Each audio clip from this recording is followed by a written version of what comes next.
उल्टी गिनती चालू है उन लोगों की जो देश के संविधान की धज्जियां उड़ा रहे हैं, जो देश में समाज के अलग लोगों को बढ़ाने का काम कर रहे हैं। वे घड़ी दूर नहीं है कि आज जो व्यक्ति संसद के बाहर हैं, वे संसद की उस दीवारों के अंदर होंगे और आपके हक और हकूक की लड़ाई लड़ेंगे।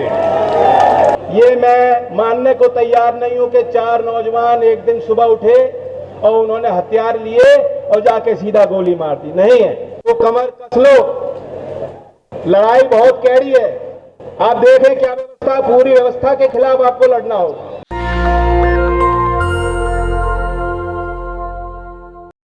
देश की राजधानी इस तपती गर्मी में यहां जंतर मंतर पे आज अपने संसद भवन के समीप इतनी बड़ी तादाद और संख्या में आप लोग आए हो। चंद्रशेखर जी से जितना मैंने बातचीत की है, चौधरी जिंदाबाद। चंद्रशेखर आजाद जी के साथ मैंने बहुत समय बिताया है। संबंध में वो लगातार बात करते रहते हैं कि मेरे बहुजन समाज के लोगों की क्या हालत। लेकिन आज मैंने महसूस किया कि जितना प्यार वो आपसे करते होंगे, उससे 10 गुना ज्यादा प्यार आप चंद्रशेखर आजाद से करते हैं। मैं इस मंच पे बहुत सीनियर विभिन्न दल के नेता हैं, मैं उनका अभिवादन करता हूं। अभी मुझसे पहले सीताराम येचुरी जी सीनियर लीडर हैं, वह भी आपके बीच अपनी बात रखेंगे। मनोज झा राज्यसभा सांसद, आरजेडी के नेता, वो भी यहां आए हैं। हम सबकी चंद्रशेखर के साथ एक सभ्य समाज कि वे अपने अधिकारियों के प्रति सचेत रहेगा, सजग रहेगा और उनकी रक्षा करेगा। लेकिन सभ्य समाज को नेतृत्व की भी जरूरत होती है। याद करो, अगर इस देश के धरती पे गांधी जी नहीं पैदा हुए होते तो ये देश आजाद नहीं होता। अगर सरदार पटेल का नेतृत्व हमें नहीं मिला होता तो आजाद होने के बाद भी ये देश के 100 टुकड़े होते। अगर फूले और सावित्रीबाई फूले ना होती तो देश में आपका समाज शिक्षा के प्रति सजग और सक्रिय ना हुआ होता। अगर बाबा साहब अंबेडकर जी ना होते तो देश में लोकतंत्र और लोकतंत्र के और संविधान के माध्यम से दिए गए अधिकार, उन अधिकारों से आपको वंचित रखा गया होता। अगर चौधरी चरण सिंह जी ना होते तो देश के झोपड़पट्टी में रहने वाला, खेत में मेहनत करने वाला किसान और मजदूर, वो कभी ये सपना नहीं देखता कि देश की राजधानी हमारी है और देश के मुख्यधारा में हम अपनी गिनती बना सकते हैं। इतना शानदार, इतना लाजवाब नेतृत्व ये देश के इतिहास में आपने बनते देखा है। और बनते देखा ही नहीं, आपने खुद अपने मेहनत से, अपने हाथों से उसे कमाने का काम किया और बनाने का और मजबूत करने का काम किया। आज फिर वही घड़ी आ गई। आज भी देश में नौजवान वर्ग के अंदर जो देश के संविधान को मानते हैं, हम सब के अंदर महात्मा गांधी जी विराजमान हैं। हम सब के अंदर बाबा साहब भीमराव अंबेडकर जी विराजमान हैं। हम सब के अंदर सरदार पटेल और चौधरी चरण सिंह जी जैसा फौलादी इरादा मौजूद है। बस हमें अपने उस ताकत को और शक्तियों को याद रखना है।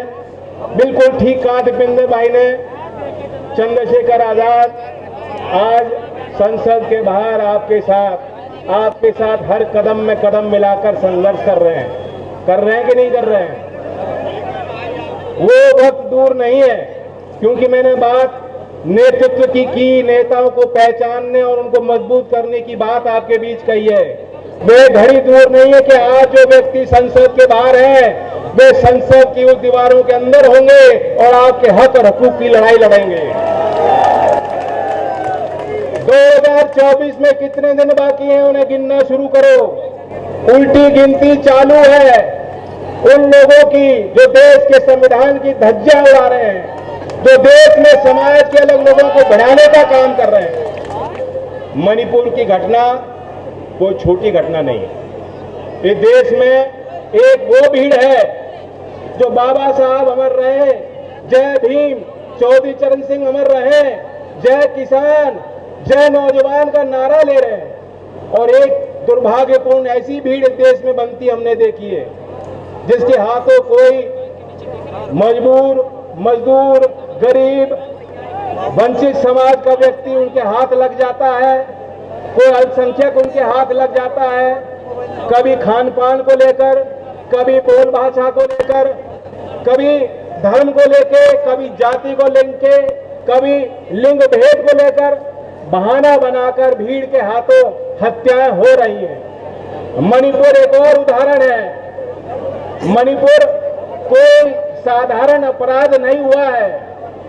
आज अखबारों में आपने पढ़ा होगा, जिस व्यक्ति ने देश के लिए कारगिल में लड़ाई लड़ी, युद्ध लड़ा, इतना बड़ा संघर्ष किया, कुर्बानियां दी, आज उसके घर की महिला की आबरू को खुला लूटा गया है। और ये घटना 77-78 दिन पहले की है। ये देश की आबरू जाग रही है। झकझोर करके देश को रख दिया, तो दबाए बैठी थी सरकार। जानबूझकर केंद्र की सरकार हो या मणिपुर राज्य में चालित सरकार हो, दोनों साजिश रची कि ये तस्वीरें दुनिया में ना जा पाए ताकि हमारा राजनीतिक विरोध ना हो पाए। हमने भीड़ के हाथों हत्या होती देखी, लेकिन आज एक स्वर में हम चाहते हैं कि ऐसे अपराधों को, अनुसूचित जात, जनजात, आदिवासी लोग, गरीब लोगों के खिलाफ शोषण को हम बिल्कुल बर्दाश्त नहीं करेंगे, नहीं करेंगे, नहीं करेंगे। हमारे चंद्रशेखर भाई पे भी हमला हुआ। बहादुर हैं, शरीर से भी मजबूत हैं और दिल भी इनका मजबूत है और इरादा भी मजबूत। मैंने उनसे उसके बाद बातचीत की और मुझे तो ये उनकी हिम्मत है। मैं दाद दे, आज आप सब यहाँ बड़ी भीड़ में आए हो, आपकी मांग है कि वो जो वारदात है वो मामूली वारदात नहीं, वह हमला सिर्फ चंद्रशेखर पे नहीं, वो आपको शांत करने के लिए और भयभीत करने के लिए वो हमला रचा गया है। वह गोली नहीं चलाई गई है, वो आपको देश के, आप कभी साहस ना जुटा पाओ कि देश की राजधानी में इस तरह से आप आओ, आप कभी हिम्मत ना जुटा पाओ कि आप सोचो कि हमारे बीच का कोई व्यक्ति सांसद और विधायक बन सकता है। आपके समाज का एक व्यक्ति पढ़ा था, उन्होंने संविधान लिख दिया। जिस दिन आपकी जो बड़ी आबादी पढ़ लिख लेगी, शिक्षा से जुड़ जाएगी, तो दुनिया को आप दिखा दोगे कि असली नेतृत्व क्या होता है। ये जो हमला हुआ था, आपको सामान्य शिक्षा व्यवस्था जिसकी मांग आप करते हो, बराबरी की मांग आप करते हो, आपके मुंह पे पट्टी बांधने का प्रयास है। लेकिन हमें और आपको पीछे नहीं हटना। मैं आपके साथ हूं। उस वारदात की पूरी सीबीआई जांच होनी चाहिए, पूरा खुलासा होना चाहिए, कौन लोग षड्यंत्रकारी थे। ये मैं मानने को तैयार नहीं हूं कि 4 नौजवान एक दिन सुबह उठे और उन्होंने हथियार लिए और जाके सीधा गोली मार दी, नहीं है। पहले इसकी रचना कहीं और हुई है। इसकी रचना संरचना दिल्ली के बड़े और लखनऊ के बड़े राजनीतिक गलियारों में हुई है और उसके बाद ये वारदात को अंजाम देने के लिए वो 4 नौजवानों को खड़ा किया गया है। तो इसलिए इस मांग का पुरजोर समर्थन करता हूं। संसद का सत्र चालू है और जैसा दीपेंद्र भाई ने कहा, हम लोग मिलकर रणनीति बनाएंगे। विभिन्न सांसद यहाँ आपके बीच आए हैं, अपने दल का समर्थन दे रहे हैं और हमारी पूरी कोशिश होगी कि संसद के उन दीवारों के अंदर भी आज जो जंतर मंतर से आपने पुकार ली है, आज जो आपकी आवाज है, उसको बुलंदी से उस बात को हम वहां संसद में रखने का काम करेंगे। और बाकी रास्ता तो बहुत कठिन है, लेकिन ये इंडिया की तस्वीर बन रही है, ये आधुनिक भारत की तस्वीर बन रही है। और जब इंडिया जीतेगा तो भारत भी जीतेगा। तो देश के, भारत के किसान मजदूर की जीत होगी। जो नौजवान आज नौकरी मांग रहा है, जो महिला शोषण के खिलाफ आवाज उठा रही हैं, उनकी जीत भी तब होगी जब इंडिया की जीत 2024 में हमारे भाई और बहनों के हाथों से या आपके हाथों से और प्रयासों से दर्ज हो जाए। तो कमर कस लो, लड़ाई बहुत कैड़ी है। आप देखें क्या व्यवस्था, पूरी व्यवस्था के खिलाफ आपको लड़ना होगा, बजनी भी चाहिए। मैं भी मानता हूं कि देश में जब वैज्ञानिक के हाथों में संसाधन दिए जाएंगे तो अगली पीढ़ी को तैयार किया जाएगा, कैसे लड़ना है, उनके हाथ में औजार दिए जाएंगे। मैं भी उस बात का स्वागत करता हूं। लेकिन एक तरफ हम चंद्रयान जारी कर रहे हैं, उसको संचालित कर रहे हैं, और दूसरे ओर हमारे देश में, देश की राजधानी में, देश के कोने कोने में आज भी मजबूरी वश हाथ से मैला ढोने की प्रक्रिया चलती है। हम कोई मशीन नहीं बना पाए जो 20 फुट नीचे खोद के वो जो मैला है जो रखा जाता है और मजबूर किया जाता है कि तो नीचे उतर के गंदगी को अपने हाथों से साफ कर। क्या ये अब हम और आप बर्दाश्त कर सकते हैं? इसलिए चंद्रयान है, हम ताली बजाते हैं, जीवन के मौलिक अधिकार के खिलाफ है। और इसलिए ये एक उदाहरण है कि हमें और आपको मिलकर लड़ाई लड़नी होगी। लोकतंत्र के माध्यम से लड़ी, ऐसे कार्यक्रमों के माध्यम से लड़ी जाएगी। मुझे संसद में 2:30 बजे तक पहुंचना है। मुझे दीपेंद्र भाई को मैंने एक निजी विधेयक पेश किया है जिसमें 21 साल की उम्र में, या 21 साल की उम्र के कितने नौजवान है बताओ, हाथ खड़ा करो। 21 साल के कितने हैं? तुम हो, विधायक बनना चाहते हो, सांसद बनना चाहते हो, तो उसी प्रस्ताव को आज संसद में रखने का मुझे मौका मिलेगा। अगर संसद चलेगी तो उस पर चर्चा होनी है।